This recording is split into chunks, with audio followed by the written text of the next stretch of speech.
వీలైనంత మేరకు రాష్ట్ర అభివృద్ధి కోసం అందరి సహకారం తీసుకొని ఈ ప్రభుత్వం ముందుకు వెళ్ళాలనుకుంటుంది. అందుకే డాంబికాలకు గొప్పలకు పోలే. బడ్జెట్ 2 సార్లు మా బట్టి విక్రమార్క గారు ప్రవేశపెట్టినప్పుడు ఉత్తుత్త బడ్జెట్లు ఊదరగొట్టే బడ్జెట్ పెట్టి ఇప్పటికి 4 లక్షలు దాటి ఉండేది అధ్యక్ష.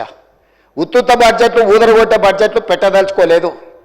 చేసేదే చెప్తాం, చెప్పిందే చేస్తామనే విధానంతో బడ్జెట్ నియంత్రించడం ద్వారా రాబోయే 2 బడ్జెట్లలో యాక్యురేట్ 100%. ఈరోజు నేను బట్టి విక్రమార్క గారి తరఫున వారు ప్రవేశపెట్టిన బడ్జెట్ నాకు అంచనా వేసిన తర్వాత నాకున్న సుదీర్ఘకాలం ప్రతిపక్షంలో పనిచేసిన అనుభవము, 15 నెలలు ముఖ్యమంత్రిగా చేసిన అనుభవంలో 95% వారు ఈరోజు ప్రవేశపెట్టిన బడ్జెట్ నిజం కాబోతుంది. మినిమం 95%.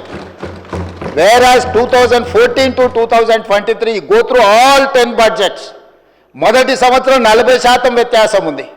ఏ రోజు కూడా 25% కంటే తక్కువ వ్యత్యాసం లేని బడ్జెట్ని గత ప్రభుత్వాలు పెట్టలేదు అధ్యక్ష. కాగితాలకే పరిమితమైన కేటాయింపులు, కాగితాల మీదనే కేటాయింపులతోని శాఖలు నిర్వహించాలని, వెల్ఫేర్ నిర్వహించాలని, ఇట్లా రకరకాల అబద్ధాలతోని ప్రైవేట్ కంపెనీలు బ్యాంకులలో లోన్ తెచ్చుకోవడానికి ఎన్ని రకాలుగా బ్యాలెన్స్ షీట్లను ఫ్రాడ్ చేస్తారో రాష్ట్ర ప్రభుత్వం అన్ని రకాలుగా బడ్జెట్ను ఫ్రాడులెంట్ బడ్జెట్స్ ప్రవేశపెడితే CAG time and again they have given findings. ఇంత ఫ్రాడులెంట్ ఇవే మేము చూడలేదని క్యాగ్ నివేదికలు ఇచ్చినాక కూడా వాళ్ళ ఆలోచన మారతలేదు. వాళ్ళ ఆ ఆలోచన మారిపోయింది. ప్రజలు వాళ్ళని మార్చిండ్రు, మాకు ఒక అవకాశం ఇచ్చిండ్రు. మాకు అవకాశం ఇచ్చినప్పుడు కనీసం కొంత పని చేయడానికి సహకరించి కొంతకాలం చూసిన తర్వాత వాస్తవాల ప్రాతిపదికన ఏదైనా మాట్లాడితే బాగుంటుంది అధ్యక్ష. అంతే తప్ప ఈరోజు ఏడ భూసేకరణ చేయడానికి పోయినా అంతెందుకు అధ్యక్ష, నిన్నమన్నా నేను చూస్తున్నా గచ్చిబౌలిలో భూమి మీరు ఏం చేయొద్దని. అధ్యక్ష దాదాపుగా 25 సంవత్సరాలు అనుకుంటా, 25 సంవత్సరాల క్రితం బిల్లిరావు అనే వ్యక్తికి, ఒక ప్రైవేట్ వ్యక్తికి, ప్రైవేట్ సంస్థకు ఆ భూమి కేటాయించారు. 25 సంవత్సరాల నుంచి ఏ రోజు కూడా సెంట్రల్ యూనివర్సిటీ దగ్గర ఆ భూమి లేదు. తెలంగాణ ఉన్న కంబైన్డ్ రాష్ట్రంలో 2006లో ఆనాడు కాంగ్రెస్ పార్టీ రద్దు చేసింది ఆ కేటాయింపు. అక్కడి నుంచి కోర్టు కేసులు జరిగినాయి. 2014లో తెలంగాణ రాష్ట్రం వస్తే 2024 వరకు 10 సంవత్సరాలు గత ప్రభుత్వం బిల్లిరావు నుంచి భూమి గుంజుకోలేదు అధ్యక్ష.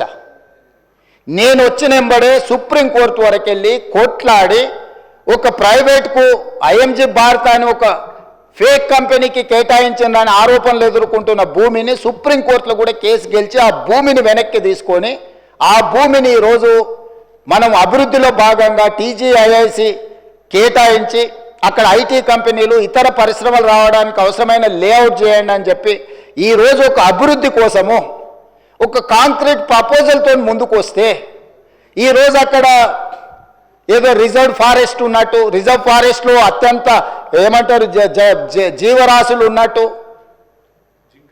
జింకలు, పులులు, సింహాలన్నీ ఆనే ఉన్నాయన్నట్టు, జింకలు, పులులు, సింహాలు లేవు అధ్యక్ష. ఆ చుట్టుముట్టుతో కొన్ని గుంట నక్కలు చేరి ఇట్లా వ్యవహరిస్తున్నాయి అధ్యక్ష. గుంట నక్కలకు గుణపాఠం చెప్తాం అధ్యక్ష. అది 100% developed area. We are also going to utilize for development.